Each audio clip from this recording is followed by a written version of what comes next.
Καλώς ήρθατε σε ένα ακόμα βίντεο. Αυτή τη φορά δεν θα σας πάρω μαζί μου σε κάποια εκδρομή, αλλά θα σας δείξω τα 4 στάδια που ακολουθώ για το πλύσιμο της μοτοσυκλέτας μου. Τα υλικά που χρησιμοποιώ μπορείτε να τα βρείτε στην περιγραφή. Μετά την τελευταία βόλτα που κάναμε στα Τζουμέρκα, η κατάσταση της μοτοσυκλέτας μου είναι αυτή που βλέπετε. Ήταν πολύ χειρότερη, αλλά στην επιστροφή λόγω της βροχής που μας συνόδευσε σχεδόν σε όλο τον δρόμο, απαλλάχθηκε από τις λάσες που είχαν κολλήσει κυριολεκτικά παντού και αυτό θα κάνει τη δουλειά μου σήμερα πιο εύκολη. Μείνετε μέχρι το τέλος του βίντεο για να δείτε το αποτέλεσμα.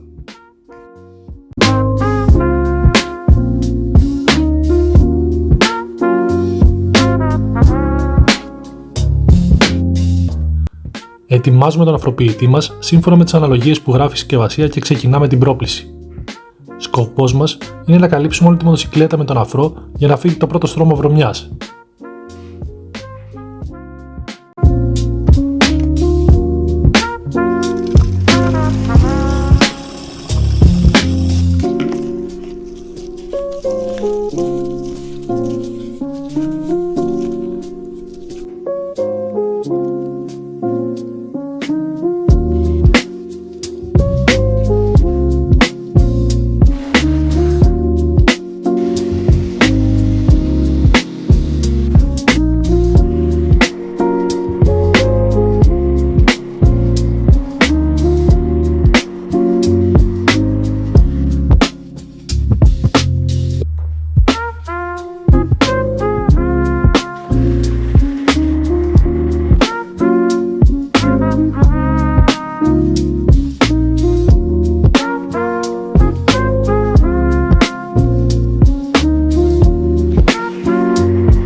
Αφήνουμε το υλικό να δράσει για 5 λεπτά και στη συνέχεια ξεπλένουμε καλά.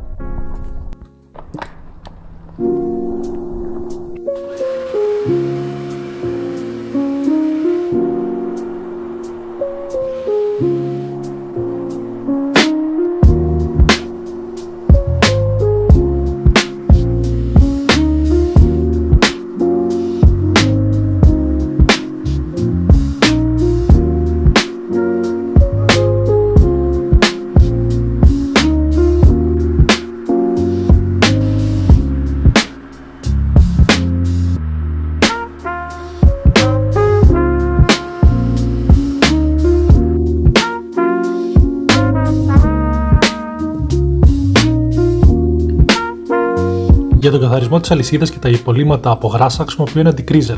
Προσέχουμε να μην πέσει σε ζάντες και βαμμένα πλαστικά και φυσικά ξεπλένουμε πάρα πολύ καλά.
Για τα υπόλοιπα σημεία χρησιμοποιώ μια συλλογή από πινέλα, βούρτσες, μαλακές και πιο σκληρές και ένα μείγμα σαμπουάν αραιωμένο με νερό.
Γεμίζουμε 2 κουβάδες για πλύσιμο, τον ένα με το σαμπουάν μας και τον άλλο με νερό. Ο λόγος που το κάνουμε αυτό είναι για να καθαρίσουμε το σφουγγάρι μας από τις βρωμιές κάθε φορά που τελειώνουμε ένα κομμάτι της μοτοσυκλέτας με σκοπό να την προστατέψουμε από τις γρατζουνιές. Ιδανικά θέλουμε 2 σφουγγαριά, ένα για τα βαμμένα πλαστικά και τις ευαίσθητες επιφάνειες και ένα για τις ζάντες, ψαλίδι κτλ.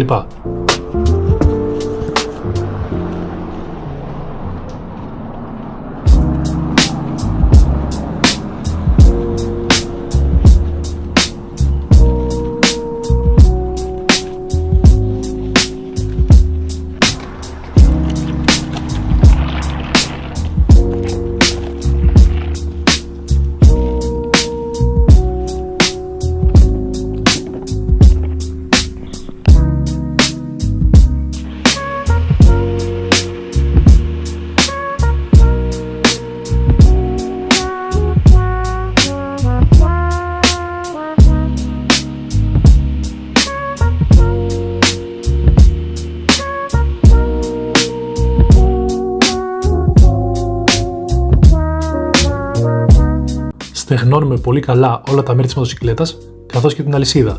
Εδώ ισχύει ό,τι και στο πλύσιμο. Έχουμε διαφορετικά πανάκια μικροϊνών για τα πλαστικά, τα μεταλλικά μέρη και τις ζάντες. Ο σκοπός είναι πάλι ο ίδιος, να προφυλάξουμε τη μοτοσυκλέτα από ρατζουνιές. Τέλος, περνάμε όλη τη μοτοσυκλέτα με το γερί μας και με ένα καθαρό πανί τη γυαλίζουμε.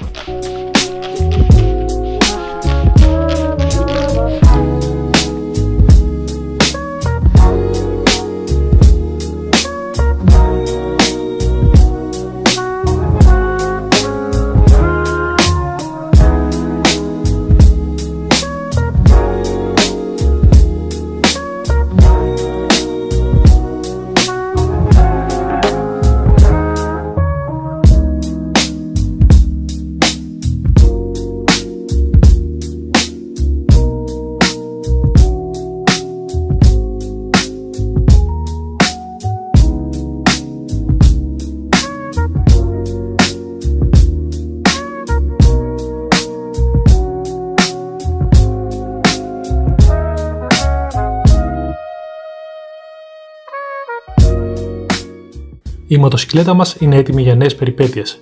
Τα λέμε στο επόμενο βίντεο. Αν σας άρεσε αυτός ο οδηγός πλυσίματος, κάντε ένα like και subscribe στο κανάλι μου.